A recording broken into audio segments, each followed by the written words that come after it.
নমস্কাৰ বন্ধু বান্ধৱীসকল স্বাগতম জনাইছো এডুকেয়াৰ জিকেলৈ ডিৰেক্টৰেট অফ এলিমেণ্টাৰী এডুকেশ্যনৰ ফালৰ পৰা আহিছে ভাল খবৰ মুকলি হৈছে আকৌ এবাৰ নিয়মীয়া এলপি ইউপি শিক্ষক পদৰ বিজ্ঞাপন ইতিমধ্যে প্ৰকাশ পাইছে বিজ্ঞাপনখন আৰু আপোনালোকৰ সৈতে এইটো ভিডিঅ'ত আমি বিজ্ঞাপনখন আলোচনা কৰিম ভিডিঅ'টো শেষলৈকে চাব ভাল লাগিলে লাইক কৰিব আৰু যদিহে এতিয়ালৈকে চেনেলটো সাবস্ক্ৰাইব কৰা নাই সাবস্ক্ৰাইব কৰি ল'ব এইখন হৈছে অফিচিয়েল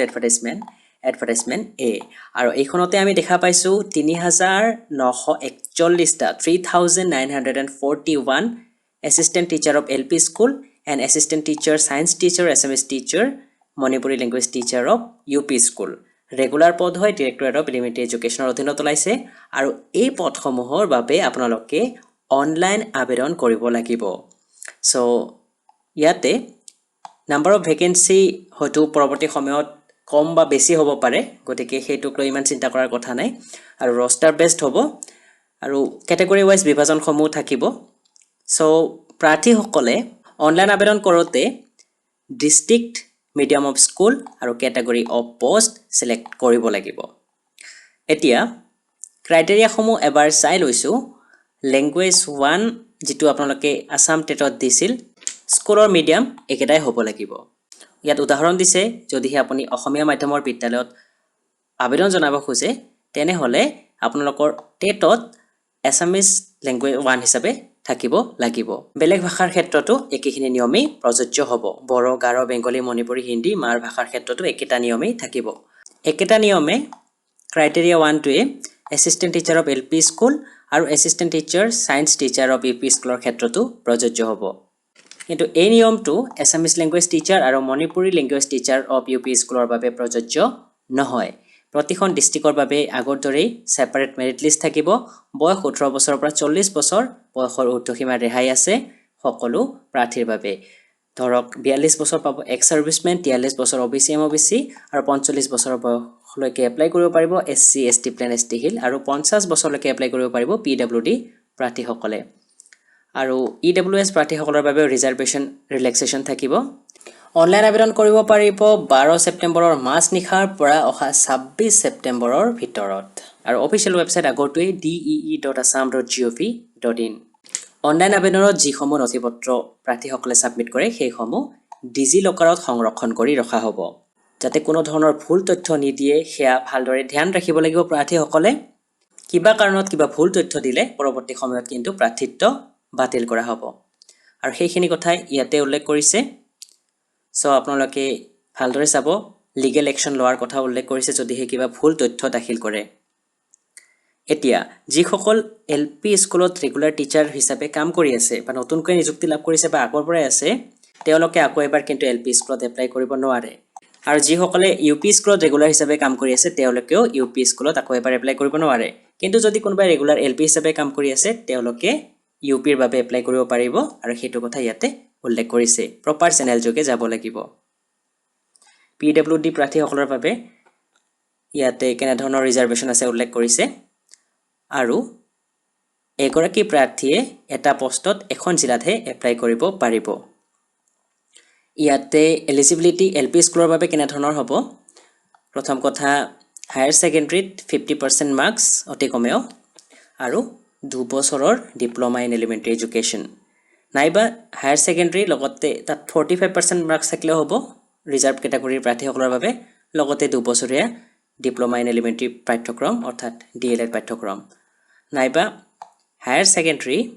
অতি কমেও 50% মাৰ্কস লগতে 4 বছৰীয়া বিএলএড পাঠ্যক্ৰম নাইবা হায়াৰ সেকেন্ডাৰী আৰু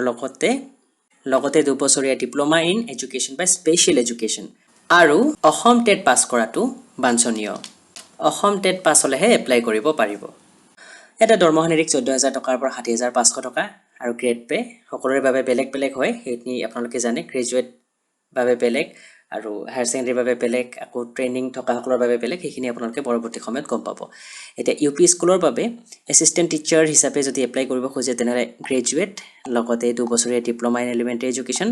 নাইবা বিএড নাইবা ডিএড থাকিব লাগিব সায়েন্স টিচাৰ ইউপিৰ বাবে বিএসসি লগতে বিএড বা ডিএড আৰু দুয়োটাৰ বাবে আসাম টেট পাছ কৰা হ'ব লাগিব দুয়োটাৰ বাবে উল্লেখ কৰিছে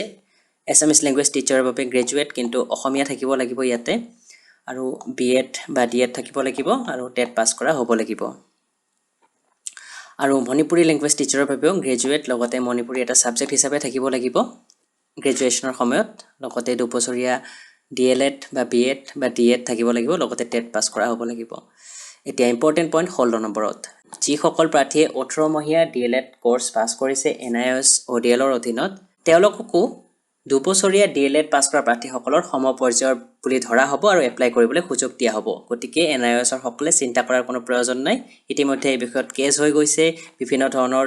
বিতৰ্ক হৈছিল কিন্তু ইয়াতে অফিচিয়েল এডভাৰটাইজমেন্টত স্পেশালি এটো কথা এটা পইণ্ট হিচাপে উল্লেখ কৰি দিছে 17 নম্বৰ পইণ্ট যিসকলে আসাম টেট পাছ কৰিছে এলপিৰ বাবে লগতে গ্ৰেজুৱেচন আছে 50% মাৰ্কস আৰু লগতে বিএড আছে তেওঁলোকেও এলপি স্কুলৰ টিচাৰ হিচাপে এপ্লাই কৰিব পাৰিব আৰু তেওঁলোকে পৰৱৰ্তী সময়ত 6 মান্থৰ এটা ব্ৰিজ কোৰ্স ল'ব লাগিব আৰু ৰিজাৰ্ভেশন থাকিব চৰকাৰী ৰুল অনুসৰি OBCM OBC SC ST plain ST hill PWD মহিলা ইডব্লিউএছ প্ৰাৰ্থীসকলৰ বাবে এতিয়া অনলাইন এপ্লিকেশন ফৰ্মখন কেনে ধৰণৰ হ'ব ইয়াতে উল্লেখ কৰিছে এটা ফৰমেট দিয়া আছে সিলেকশন প্ৰসেস ইয়াতে দিয়া আছে কেনে ধৰণৰ হ'ব লোৱাৰ প্ৰাইমাৰীৰ বাবে হায়াৰ সেকেন্ডাৰীৰ বাবে 100 নম্বৰৰ ভিতৰত কিমান নম্বৰ লাভ কৰিছিল টেটত 100 নম্বৰৰ হিচাপত ধৰিব মানে পাৰ্সেন্টেজটো উলিয়াব তাৰ পিছত প্ৰফেশনাল কোৱালিফিকেশন ডিএলএড বা বিএডত কিমান মাৰ্ক পাইছিল 100ৰ ভিতৰত ধৰিব এনসিসি যদি সি সাৰ্টিফিকেট আছে 10 বি সাৰ্টিফিকেট থাকিলে 5 নম্বৰ আৰু যদি অসমক নেশনাল লেভেলত প্ৰতিনিধিত্ব কৰিছে কোনো ধৰণৰ খেল ধেমালিত তেনেহলে 10 মাৰ্কস আৰু অসমক যদি নেশনাল লেভেলত কালচাৰেল এক্টিভিটিজ বা আৰ্টস ফাইন আৰ্টছত প্ৰতিনিধিত্ব কৰিছে তেনেহলে তাতো 10 মাৰ্কস পাব সো সৰ্বমুঠ 330 নম্বৰৰ ভিতৰত কাউন্ট কৰা হ'ব আৰু আপাৰ প্ৰাইমাৰীৰ বাবে একেই কেৱল ইয়াতে গ্ৰেজুৱেচনৰ মাৰ্কটো এড হ'ব গতিকে ইয়াতে 7টা পইণ্ট থাকিব 430 মাৰ্কসৰ ভিতৰত কাউন্ট কৰা হ'ব বাকি কি নথিপত্ৰ লাগিব ইয়াতে passport size photograph higher secondary marksheet certificate ডিগ্ৰীৰ মাৰ্কশিট সাৰ্টিফিকেট ডিএলএড বিএডৰ marksheet caste certificate certificate of NCC certificate and marksheet of Assam TET তাৰ পিছত আপোনালোকৰ ডিসেবিলিটি সাৰ্টিফিকেট যদি আছে ইডব্লিউএছ সাৰ্টিফিকেট আৰু এক্স সাৰ্ভিসমেনৰ সাৰ্টিফিকেট আৰু লগতে স্ক্যান সিগনেচাৰ সো এইখিনি আছিল জনাবলগীয়া তথ্য এতিয়া সিটেটৰ কথাটো লৈ আহিছো সিটেটৰ বিষয়ে ইয়াতে উল্লেখ কৰা হোৱা নাই এবাৰ এপ্লাই কৰাৰ পৰা বিৰত ৰখা হৈছে সিটেটৰ প্ৰাৰ্থীসকলক এতিয়া আমি এটা ভিডিও যোগে আপোনালোকক জনাইছিলো সিটেটৰ প্ৰাৰ্থীসকলকো দিব বুলি আমাৰ হিমন্ত বিশ্ব শৰ্মা ডাঙৰীয়া তেখেতৰ নিজৰ মন্তব্যত এইখিনি কথা কৈছিল আৰু সেইটোৰ আধাৰতে আমি আপোনালোকক ভিডিওটো জনাইছিলো যে আগৰ এডভাৰটাইজমেন্টৰ দৰে এইবাৰো হয়তো সিটেটৰ সকলক বঞ্চিত কৰা নহয় আগৰ দৰে সিটেটৰ প্ৰাৰ্থীসকলকো ৰখা হ'ব কিন্তু এই এডভাৰটাইজমেন্টখনত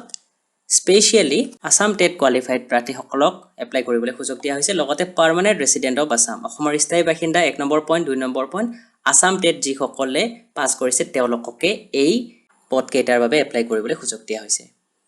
এতিয়া যিখন ইয়াৰ পিছত কন্ট্ৰেকচুৱেল এডভাৰটাইজমেন্ট আহিব তাত কেনে ধৰণৰ ব্যৱস্থা ৰাখে সেই বিষয়ে আমি ক'ব নোৱাৰো কিন্তু আগৰ ভিডিওটোৰ বাবে ক্ষমা বিচাৰিছো আপোনালোকক আমি ভুল তথ্য দিব খোজা নাছিলো যিখিনি শিক্ষা মন্ত্ৰী ডাঙৰীয়াই কৈছিল তাকে আপোনালোকৰ সৈতে শেয়াৰ কৰিছো যিখিনি সিটেটৰ ক্যান্ডিডেট আছে তেওঁলোকক কৈছো আপোনালোকে ভুল নবুজিব আমি ভিডিওটোত ভুল তথ্য দিব বিচৰা নাছিলো যিখিনি তথ্য আমি লাভ কৰিছিলো বিভিন্ন অফিচিয়েল সোৰ্সৰ পৰা তাৰ ওপৰত ভিত্তি কৰি এইখিনি কথা জনাইছিলো আশা কৰিছো কথাখিনি বুজি পাব ভিডিওটো ভাল লাগিলে লাইক কমেন্ট আৰু শেয়াৰ কৰিব আৰু যদি হে এতিয়ালৈকে আমাৰ চেনেলটো সাবস্ক্ৰাইব কৰা নাই সাবস্ক্ৰাইব কৰি লব ভিডিওটো ইমানতে শেষ কৰিছো ধন্যবাদ